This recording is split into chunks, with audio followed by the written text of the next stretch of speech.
Hello everyone, welcome to Epilion the mysterious point. आज हम लोग फिर से डिस्कस करेंगे जो एग्जाम्स में क्वेश्चन आए हुए हैं उनको, मैथमेटिकल फिजिक्स के। पहला क्वेश्चन है लेजेंडरी पॉलिनोमियल p0x इक्वल्स। तो p0x इज इक्वल टू होता है 1। हमें सारे पॉलिनोमियल्स जो भी हैं, Legendre polynomial, Hermite polynomial, Laguerre polynomial और बेसेल्स फंक्शन, इन सभी के p0, p1, p2, p3 अच्छे से याद होने चाहिए क्योंकि ये एग्जाम्स में पूछे जाते हैं। नेक्स्ट क्वेश्चन है Legendre polynomial p1x is equal to, p1x होता है x, तो इसका डी ऑप्शन करेक्ट है। नेक्स्ट क्वेश्चन है Legendre polynomial p2x is equal to, तो p2x की वैल्यू होती है 3x² - 1 अपॉन 2। एक जनरलाइज्ड फार्मूला है जिसको हम लोग देखेंगे बाद में, मैं बाकी आगे के लेक्चर्स में कराऊंगा।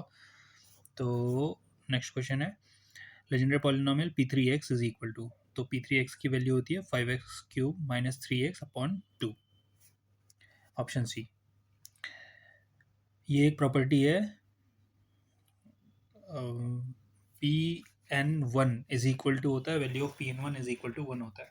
अब ये -1 की वैल्यू पे देखेंगे तो हम इसको जनरलाइज करने की कोशिश करेंगे। नेक्स्ट क्वेश्चन है value of Pn-1 is equal to, Pn-1 होता है -1 की पावर n। तो अगर n इवन है तो Pn-1, if n is even then its value will be 1, और अगर n ऑड है तो Pn-1 की वैल्यू हो जाएगी -1। तो यहाँ पे सी ऑप्शन करेक्ट है। नेक्स्ट क्वेश्चन है Legendre polynomial are orthogonal in interval. So Legendre polynomial जो होते हैं वो ऑर्थोगोनल होते हैं इन इंटरवल फ्रॉम -1 to +1, तो इसका ऑप्शन बी करेक्ट है। नेक्स्ट लेजेंडरी इक्वेशन इज, जो लेजेंडरी इक्वेशन होती है अगर हम उसको देखेंगे तो वो सेकंड ऑर्डर की होती है, तो यहाँ पे ऑप्शन सी करेक्ट है। हम लोग इसको डिटेल्स में डिस्कस करेंगे आने वाली वीडियोस में कि कैसे पॉलिनोमियल्स होते हैं, क्या इनकी इक्वेशंस हैं, क्या इनके सॉल्यूशंस हैं, क्या इनकी प्रॉपर्टीज़ हैं, वो आने वाले वीडियोस में डिस्कस करेंगे। नेक्स्ट क्वेश्चन है Bessel function finite at origin is. देखो jnx और ynx दोनों ही बेसल फंक्शंस के टाइप है, बट जो फाइनाइट है एट ओरिजिन पे वो है jnx, तो ऑप्शन डी करेक्ट है। Bessel function j0 is equal to, देखो मैंने बोला था 0 1 2 3 हमें याद करने हैं सभी के। बेसल फंक्शन j0x जो होता है वो होता है 1, j00 हमारे पास 1 है। अगला Bessel functions arise in, Bessel function जो अराइज होता है वो होता है सिलेंड्रिकल सिमेट्री में, कहीं पे सिलेंड्रिकल सिमेट्री है तो वहाँ पे बेसल फंक्शन आएगा।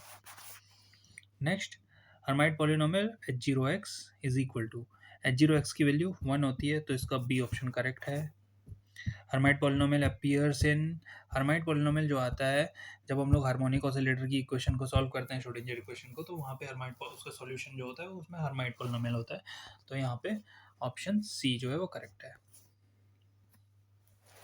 Next weight function of Hermite polynomial. देखो वेट फंक्शन जो हर्माइट पॉलिनोमियल का होता है वो होता है e⁻⁻x²। ऐसे ही हम लोग आगे जाके लेगोरे फंक्शन का वो लेगोरे जो पॉलिनोमियल है उसका भी वेट फंक्शन देखेंगे।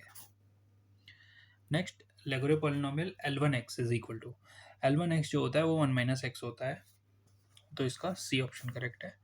अगला लेगोरे पॉलिनोमियल अपीयर्स इन, अब लेगोरे पॉलिनोमियल कहाँ आता है, जब हाइड्रोजन एटम की इक्वेशन को सॉल्व करते हैं हम लोग तो उस टाइम पर लेगोरे पॉलिनोमियल उसका जो सोल्यूशन आता है वो लेगोरे पॉलिनोमियल के फॉर्म में आता है, तो यहाँ पे ऑप्शन बी जो है वो करेक्ट है। नेक्स्ट देखो मैंने बोला था वेट फंक्शन, वहाँ पे हमारा e⁻⁻x² था हर्माइट के केस में, यहाँ पे लेगोरे पॉलिनोमियल के केस में वेट फंक्शन जो होता है वो e⁻⁻x होता है। ऐसे लेजेंडरी के लिए वेट फंक्शन होता है 1। तो ये कुछ क्वेश्चंस थे जो हमने पॉलिनोमियल से डिस्कस किए। आने वाली वीडियोस में हम बाकी क्वेश्चंस पे डिस्कस करेंगे। Thank you.